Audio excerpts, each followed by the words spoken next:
اعوذ باللہ من الشیطان الرجیم بسم اللہ الرحمن الرحیم سامعین و ناظرین السلام علیکم ورحمۃ اللہ وبرکاتہ۔ اردو گرامر کے ساتھ آپ کی خدمت میں حاضر ہوں۔ آپ سے گزارش ہے کہ اس چینل کو سبسکرائب کریں، آج کے ویڈیو کو لائک کریں اور ساتھ ساتھ آخر تک کی ویڈیو دیکھیں تاکہ آج کے عنوان کے حوالے سے تمام باتیں آپ کی سمجھ میں اچھی طرح آ جائے۔ آج ہم نے اردو گرامر میں ایک عنوان کا انتخاب کیا ہے اور وہ مکالمے کے حوالے سے ہے۔ تو وہ عنوان ہے کہ استاد اور شاگرد کے درمیان بے ہنگم ٹریفک کے مسائل پر مکالمہ۔ اگر سوال اس طرح آ جائے کہ آپ استاد اور شاگرد کے درمیان بے ہنگم ٹریفک پر مکالمہ لکھیں تو آپ آسانی سے یہ لکھ سکتے ہیں۔ یہ آپ ملاحظہ کریں۔ ناصر: السلام علیکم جناب، کیا میں اندر آ سکتا ہوں؟ استاد: وعلیکم السلام، آؤ ناصر بیٹھے، آج اتنی زیادہ دیر لگا دی؟ اب تو کلاس ختم ہونے والی ہے۔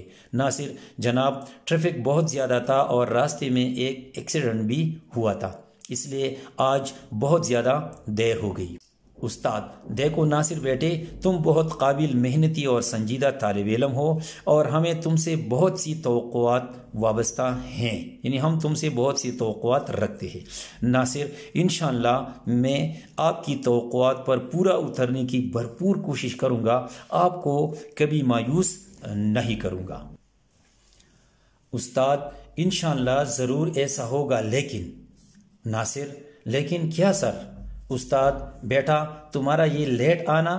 یعنی ابھی بات جاری ہے۔ ناصر: سر اکثر مجھے ٹریفک کی وجہ سے دیر ہو جاتی ہے، گھنٹی بجتی ہے، بریکٹ میں اس طرح لکھ سکتے ہیں۔ استاد: چلو ٹھیک ہے، بریک میں آ جاؤ، اس پر سیر حاصل گفتگو کریں گے۔ ناصر: بالکل جی، میں ضرور حاضر ہوں گا۔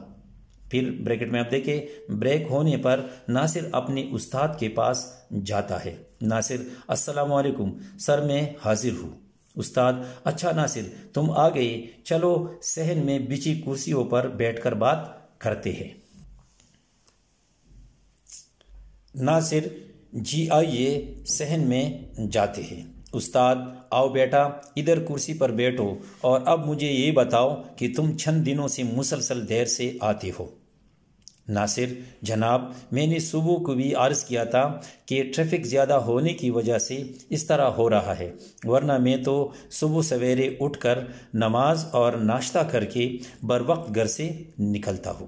استاد: شاباش، یعنی تم اپنا ہر کام وقت پر کرتے ہو، یہ تو بہت اچھی بات ہے۔ ناصر: جی سر، ٹریفک کی وجہ سے صبح کالج آتے ہوئے دیر ہو جاتی ہے۔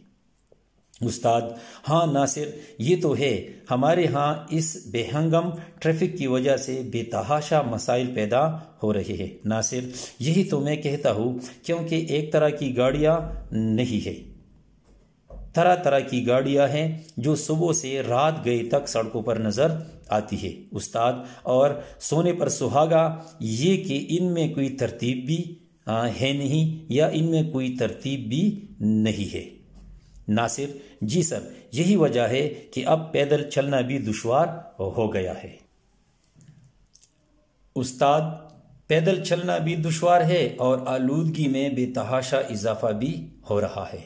ناصر: جی سر، آپ بجا فرما رہے ہیں، خاص کر فضائی اور صوتی آلودگی تو اکثر اس بے ہنگم ٹریفک کی وجہ سے جنم لے رہی ہے۔ استاد: بالکل بیٹا۔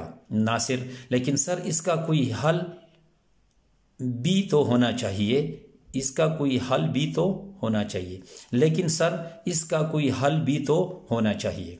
استاد: بالکل بیٹا، حل تو ضروری ہے، ورنہ ہمارا جینا اجیرن ہو جائے گا۔ استاد: تو کون اس کو حل کرے گا؟ ناصر: تو کون اس کو حل کرے گا؟ استاد: ہم سب۔ ناصر: کیا مطلب؟ استاد: مطلب یہ کہ گاڑی مالکان اپنی گاڑیوں کو درست حالت میں رکھے، حکومت بھی ٹریفک کا مناسب بندوبست کرے۔ ناصر: جناب حکومت کیسے کر سکتی ہے؟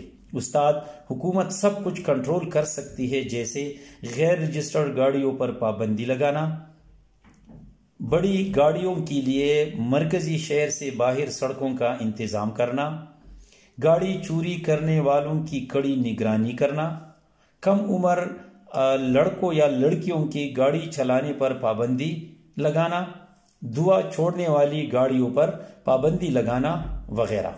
ناصر اس طرح تو سارا نظام درست ہو جائے گا، پھر تو کسی کو بھی کوئی تکلیف نہیں ہوگی۔ بالکل ناصر، لیکن ہمیں بھی اس حوالے سے اپنا کردار ادا کرنا چاہیے، خاص کر طالب علموں، اساتذہ اور پڑھے لکھے طبقے کو۔ ناصر: بالکل جناب، تبھی ہم اس سنگین صورتحال سے نجات پا سکتے ہیں۔ استاد: بالکل بیٹا، ایسا ہی ہے، چلو کلاس چلتی ہے، بریک بند ہو گئی ہے۔ ناصر: اچھا جناب، شکریہ، اللہ حافظ۔ استاد: ناصر بیٹے، اللہ حافظ۔ تو آپ نے دیکھ لیا کہ اس عنوان کے حوالے سے آپ اچھا مکالمہ کیسے لکھیں گے۔ آئندہ کسی نئی عنوان تک اجازت دیجیے، اللہ حافظ۔